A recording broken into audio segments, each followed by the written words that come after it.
And you have been here during the war and seen everything? Yes, almost. Yeah, yeah, I was here. Yeah. Just to tell you, before the war, we were here. We had shifts of people, of young people in the building. We had evacuated all the small objects from the museum. As you can see, the showcases are empty. But because of some of the pieces were very heavy, or some of them were so fragile, we could not take those things away. So when the looters came in, they have taken about 30 pieces of those heavy and fragile pieces which we left there. And we were so afraid to take them away. But they took them, unfortunately. And this was one of the great losses of the museum. These were taken from the galleries of the museum.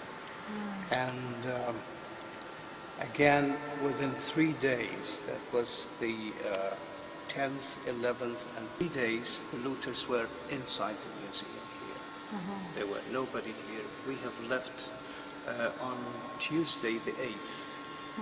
I was one of the last people because there was a battle here in the museum. I myself call it the Battle of the Museum because tanks, American tanks, were approaching this from the left side, and there were other tanks coming from the right side of the museum. And we were here. In a way, we knew that we had information that they knew that this is a museum. I mean, the American forces. And we were confident that they will do nothing for the museum. And of course, this is what happened.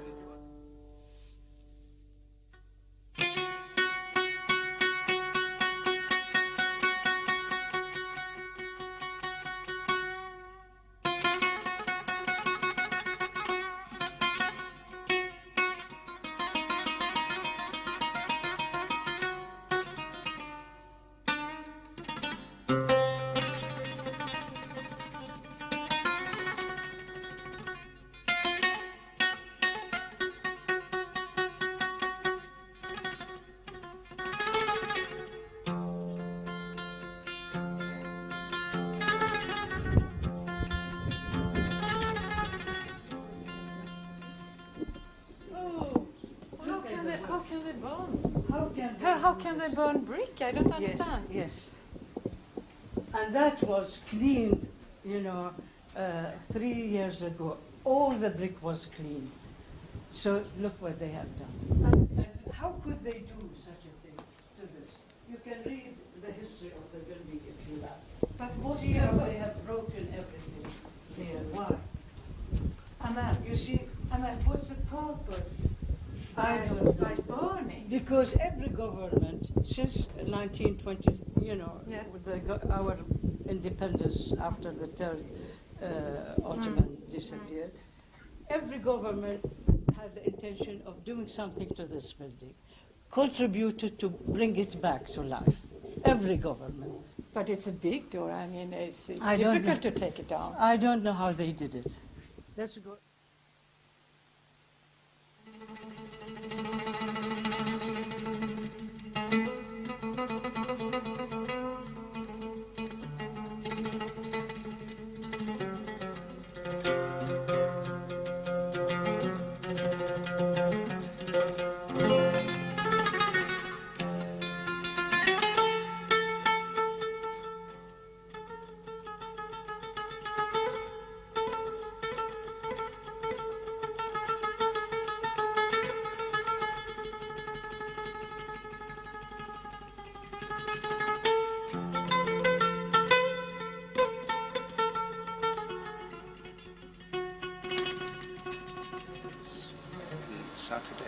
Saturday evening, we heard that the museum was looted.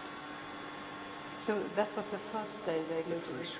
No, Saturday was the third day. It was the third day. Then I decided, together with Dr. Jabber, the next day, Sunday the 13th, we went to the headquarters of the Marines in Baghdad, because at that day they had captured all Baghdad.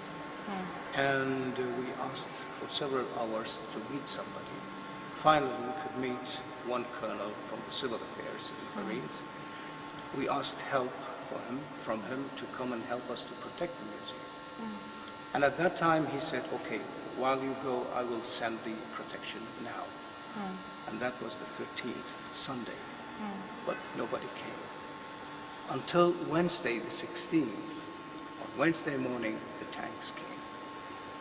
But from the 13th and the 16th, we were here. We had some of our young people protecting what was left from the museum with clubs and sticks in our hands, because the looters were still roaming around the museum. And we were afraid of another wave of looting and setting fire to the building, exactly as it has happened to all the governmental buildings. But thanks God, this didn't.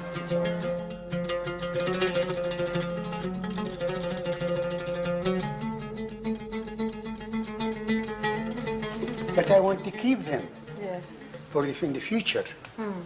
What has happened? Now we have the information that 30 pieces were looted from the galleries of the museum, from the public galleries, and over 1,000 pieces were looted from the storerooms of the museum, which contain also masterpieces from cylinder seals, pendants and amulets made of gold and silver, and a lot of other very important material from the storerooms. This is the story of the museum itself. But as for what we have been doing for this, I mean, we did not just stop. We started investigating, we were checking everything. We had an American team of investigators came directly from the Central Command here. They lived here in the museum, started checking everything. They had a complete network with the internet, connecting the international airports, all the borders points in the world, showing pictures and information about the looted material from the Iraq Museum. And I think it is a very effective way, because nowadays we are starting getting information. Some of the Iraqi looted material bearing IM Iraqi museum numbers are being found in several points in the world. Oh, which points? Well, some in Europe, some in the United States. Last time when I was in London, I was told that 650 pieces were captured in the United States, bearing the IM number pieces. Where did they find them? Within the United States? It was not. They were captured in one of the airports, just trying to enter the United States. Who did bring them with them? Well, I don't know exactly the names, but of course the investigators are checking that now. And we were promised that these pieces will come back immediately, back to Baghdad. But as for who did that for the museum, this is something else. Our checking, we have checked so much, thoroughly checked the museum, the storerooms. I personally have a theory about this. I believe that there were three kind of people entered the whole museum. First kind were normal looters, normal Iraqi peoples who went into the governmental building, looted everything. Furniture, computers, cameras, anything that they could find, air conditionings and everything. Second part were the people who went into the storerooms because they knew how to go into the storerooms. They knew where to go into the storerooms, and they knew what to take from these storerooms. The third part was the people who went into the galleries of the museum. They had prepared to enter the museum because they broke through a window that we have blocked before with bricks. They brought with them glass cutters to cut the showcases. And they had good knowledge of archaeology because they passed by some of the gypsum casts that we have in the museum, gypsum copies. For instance, this one, it's a copy. And the original one is in the British Museum, and you can see it has never touched. They knew that. They knew that. It's the same thing with Hammurabi's Code of Law, which the original one is in the Louvre, and we have a copy, and it was never touched. So I believe there were these three kind of people that entered. There might be some connection between group 2 and group 3.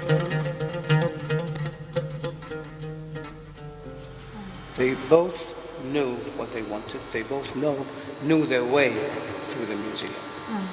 And of course, the museum, just 1 month before the war, it was open for public.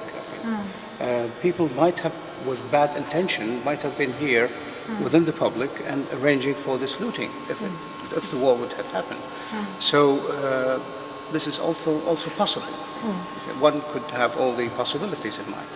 But there's another thing which is very important, is that these people, they either took pieces, or the pieces they could not take them, they smashed them. You see, and we have some examples here.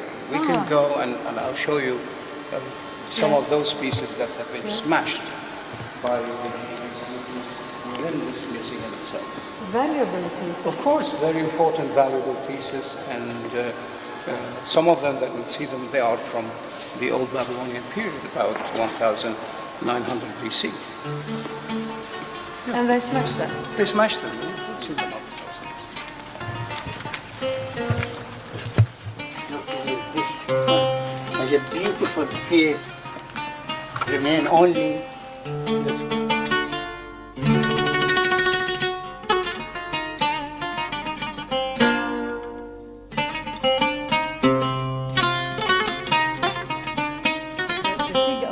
It's always making you look up, you know.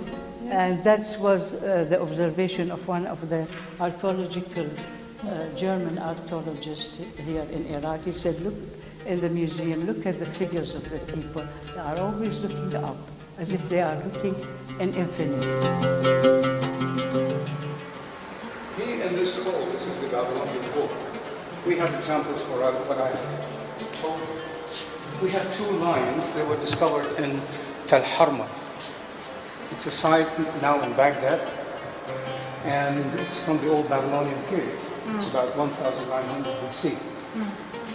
This lion, they have smashed the head.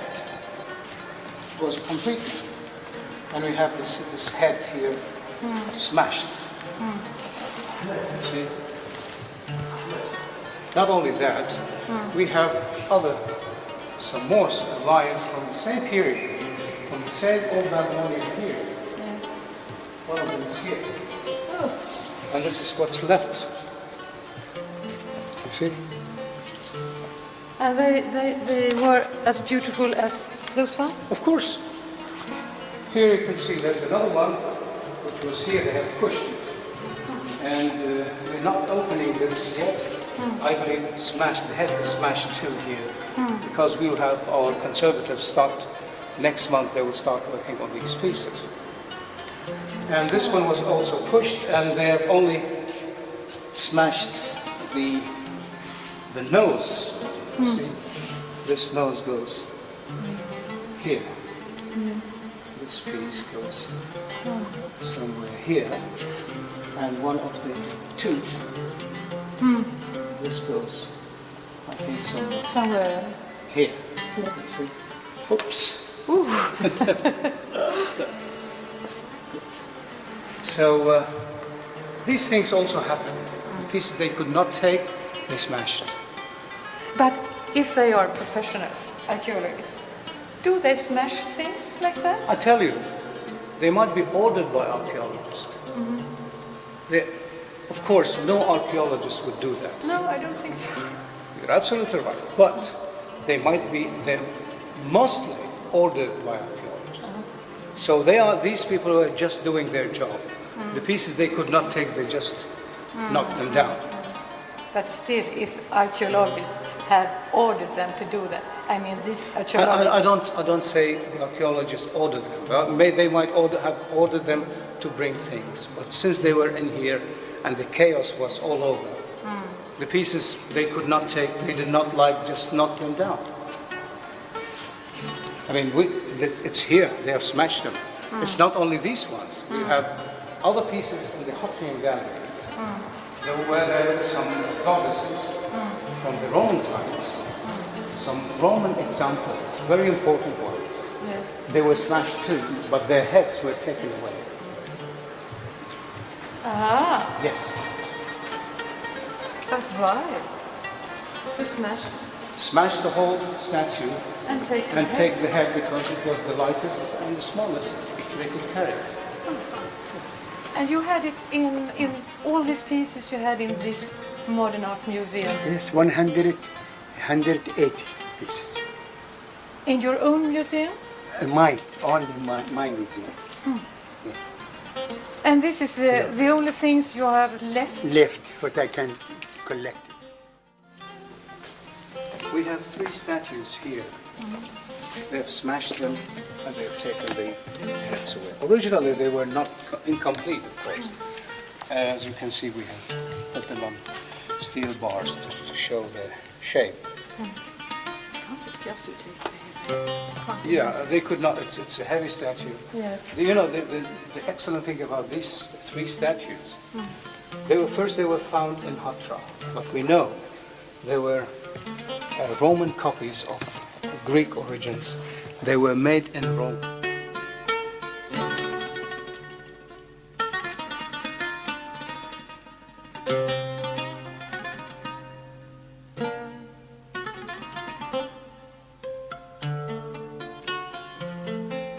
Look, this is the head of the Khalifa al-Mansur.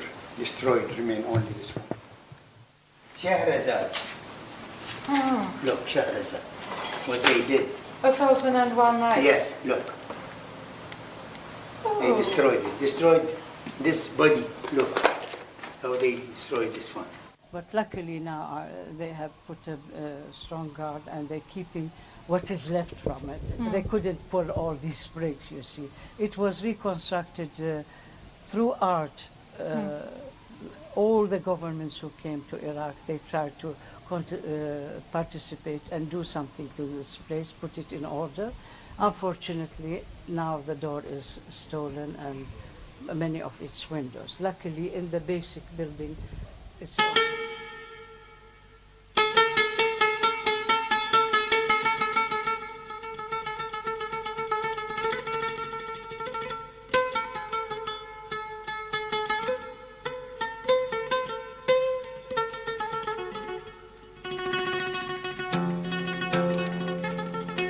Reconstructed, as you see, they are new to prevent the humidity which spoils the